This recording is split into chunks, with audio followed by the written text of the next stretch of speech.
जब कभी राजस्थान का खबर आता है या हरियाणा का खबर आता है और खासकर महिलाओं से संबंधित, तो आप खबरों में ये पाते हैं बाल विवाह, पर्दा प्रथा या पाते हैं भ्रूण हत्या। लेकिन इस स्टोरी में कुछ अलग बात है।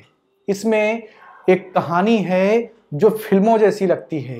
इसमें एक कहानी है जो सच्चाई के तवे पर सेकी जरूर गई है, लेकिन जब एक कहानी आप सुनेंगे तो आपको लगेगा कि ये किसी उपन्यास के कहानी जैसा है। लेकिन ये एक सच्चाई है, एक ऐसी सच्चाई जिसे नकारा नहीं जा सकता है। नमस्कार, मैं हूं अमरीश शुक्ला और आप हैं ओनली यूपीएससी पर। यह है एक मोटिवेशनल स्टोरी जो आपके पढ़ाई में आपको सहयोग देगी, आपके अंतर मन में वो ज्वाला पैदा करेगी जिससे आप पुनः पढ़ाई में और सकारात्मकता के साथ लग जाएंगे। आपने देश के पूर्व राष्ट्रपति स्वर्गीय डॉक्टर एपीजे अब्दुल कलाम के बारे में खूब पढ़ा होगा कि किस तरीके से वो मुफलिसी में पढ़ाई किए, किस तरीके से उन्होंने नाव से कमाए हुए पैसे से किताबें खरीदी और किस तरीके से वो कम आमदनी में अपने बहन का गहना बेचकर इस देश के सबसे बड़े वैज्ञानिक बने। लेकिन उनके पीछे बहुत सारी ऐसी छोटी कहानियां दबी पड़ी हैं जो अभी दृष्ट पटल पर नहीं आई हैं, जो छिपी हुई हैं। आज ऐसी ही एक कहानी की चर्चा मैं करूंगा। ये कहानी इंपॉर्टेंट है, इसलिए मैं खुद ही इस पर बात करने के लिए आपके सामने हाजिर हूं। ये साल का आखिरी दिन है जब मैं इस वीडियो को रिकॉर्ड कर रहा हूं। ये 31 दिसंबर 2020 का दिन है और आखिरी दिन है। आखिरी शब्द बहुत ज्यादा परेशान करने वाला लगता है। हर व्यक्ति को आखिरी से समस्या है। जब कोई धर्म की बात करता है तो उसे आखिरी की समस्या है। जब कोई अच्छा काम करता है तो भी उसे आखिरी समस्या होती है। लेकिन 2020 का 31 दिसंबर किसी को समस्या देने वाला नहीं है। हर व्यक्ति इस दुनिया का चाहता था कि यह वर्ष जल्दी बीत जाए।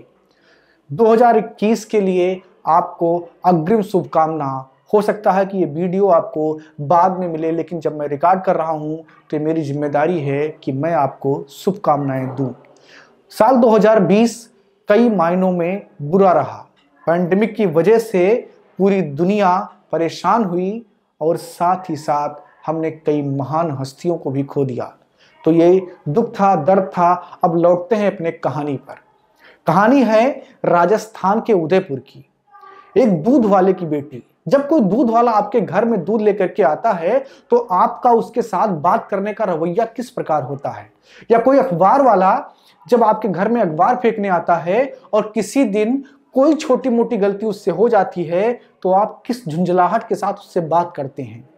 सोचिए कि उनके बच्चे अगर उनके साथ हों और उनके पिता को, उनके बाप को कोई अजीब तरीके से बात करे तो कितना बुरा लगता होगा। सोनल शर्मा बताती हैं कि जब उनके पिता को कोई डांटता था तो उन्हें बहुत बुरा लगता था। सोनल शर्मा की कहानी को आगे बढ़ाऊं और उस कहानी में जान पड़े, इसके लिए यह बताना जरूरी है कि सोनल शर्मा अब जज बनने वाली हैं। अब बात फिर से उनके पुरानी कहानी पर चलते हैं। वो कक्षा चौथी से ही अपने पिता ख्याली लाल शर्मा के साथ दूध बेचने जाया करती थी, क्योंकि उनके परिवार का आय वहीं से होता था। वो सुबह उठती थी क्योंकि आपके सुबह की चाय तब बनेगी जब दूध वाला आपको दूध देके जाएगा। इसलिए उनकी सुबह सूरज के किरणों के निकलने से पहले ही हो जाती है। गाय का गोबर उठाना या उन्हें चारा डालना, ये सब उनकी दिनचर्या में था। लेकिन उसके साथ ही पल रहा था एक सपना कि अपने इस जीवन को बेहतर बनाना है और अपने आने वाली पीढ़ियों पर इस समस्या की कोई निशानी नहीं पड़ने देना है। उस वक्त सोनल को शर्म आती थी कि उनके पिता एक दूध बेचने वाले हैं, या उन्हें इस बात से गुस्सा आता था, दुख होता था कि उनके पिता के बारे में कोई ऐसी उल्टी सीधी बात करता है, क्योंकि वो जानती थी कि उनके पिता क्या हैं। वो भले ही किसी गोबर गैस में गोबर बेच करके पैसा कमा करके उन बच्चियों के लिए किताब खरीदते थे, लेकिन उनके मन में एक सपना था कि उनकी बच्चियां कुछ अच्छा करेंगी और उसका परिणाम भी आया। 2017 में सोनल शर्मा ने RJS यानी कि राजस्थान जुडिशियल सर्विस भर्ती परीक्षा का एग्जाम दिया, लेकिन भाग्य ने सोनल शर्मा का साथ नहीं दिया और वो महज 3 अंक के साथ फेल हो गई। लेकिन वो जिन्होंने रोटियां सेकी हैं, पैर घिसे हैं, जमीन पर खुद को रगड़ा है, रात में जागे हैं, जिन्होंने रात में पार्टी नहीं NCERT पढ़ा है, उनके सपने इतने कमजोर नहीं होते हैं कि एक बार छोटी सी हार से वो बिखर जाएं। उन्होंने ठान रखा था कि मुझे कुछ बड़ा करना है। और फिर 2018 का साल आता है, फिर से RGS का फॉर्म भरती हैं और इस बार एग्जाम देती हैं और सोनल शर्मा फिर से फेल हो जाती हैं। इस बार मात्र 1 नंबर से फेल हुई। कल्पना कीजिए, इस स्थिति को समझने का प्रयास कीजिए कि जब आप किसी परीक्षा में 1 नंबर से फेल हो जाएं और वो भी आपका बैकग्राउंड ऐसा हो, तो वो उस परिवार के लिए कितना दुखद होता है। लेकिन उस समय भी उन्होंने अपने उस मोटिवेशन को खत्म नहीं होने दिया, कम नहीं होने दिया और लगातार इस उम्मीद में लगी रही कि एक ना एक दिन सफलता जरूर मिलेगी, और सफलता मिली भी। लेकिन वक्त लगा। कई बार हम सफलताओं के लिए इतना परेशान और आतुर हो जाते हैं कि हम बहुत जल्द ही उसका परिणाम चाहते हैं। डॉक्टर APJ अब्दुल कलाम का जिक्र मैंने कुछ देर पहले किया था। वो भी इसी तरीके से कुछ परेशान हुए थे जब वो इंजीनियरिंग में एडमिशन नहीं ले पाए थे। वो बहुत परेशान हो गए थे। उनको लगता था कि जिंदगी की सारी जो उनकी ख्वाहिशें थी अब वो पूरी नहीं हो पाएंगी। लेकिन उसी वक्त किसी व्यक्ति ने उनको समझाया कि किसी भी मोड़ पर जिंदगी समाप्त नहीं होती है जब तक मौत अपनी आगोश में ना ले ले। इंसान को चलते रहना चाहिए, कुछ करते रहना चाहिए, यही जिंदगी का सार है। सोनल शर्मा ने भी वही किया। हुआ ये कि वो फेल भले ही 1 नंबर से हो गई, लेकिन वेटिंग लिस्ट में उनका नाम था और बीते नवंबर महीने में उनका नाम शॉर्टलिस्टेड हुआ और वो जज के रूप में नियुक्त हुई। अभी उनकी नियुक्ति नहीं हुई है, लेकिन उनका वेरिफिकेशन, पुलिस वेरिफिकेशन हो चुका है और मेडिकल वेरिफिकेशन के बाद में वो न्यायिक सेवा में अपना सर्विस देंगी। BBC के रिपोर्ट के मुताबिक उनसे जब पत्रकारों ने बात किया तो उन्होंने बताया कि मैं सुबह आज भी उठती हूँ और सबसे पहला काम गाय और भैंस का गोबर उठाना, उसके बाद उन्हें चारा डालना और शाम को भी उनको चारा खिलाने के बाद में उनके यथावत स्थान यानी कि उनके खूंटे से बांधना मेरे काम में शामिल है। और सोनल इतना ही नहीं कहती हैं, वो कहती है कोई काम छोटा बड़ा नहीं होता है, ये मुझे बहुत दिन बाद समझ में आया। वो गर्व करती हैं उस गाय के गोबर को उठाने में, क्योंकि आज वो जो कुछ भी हैं उसके पीछे उसी की मेहनत और मशक्कत लगी है। अब सोनल शर्मा एक जज के रूप में अपना सेवा देंगी। सोनल शर्मा के पिता से जब बात की गई तो वो ज़्यादा पढ़े लिखे इंसान नहीं हैं, लेकिन एक बड़ी बात उन्होंने अपने उस अनपढ़े अंदाज में ही कह दी कि जब आप मेहनत करने के लिए ठान लेते हैं तो ये छोटे मोटे चीज़ ही आपको बहुत बड़ी बड़ी ऊंचाइयों तक पहुंचा देते हैं।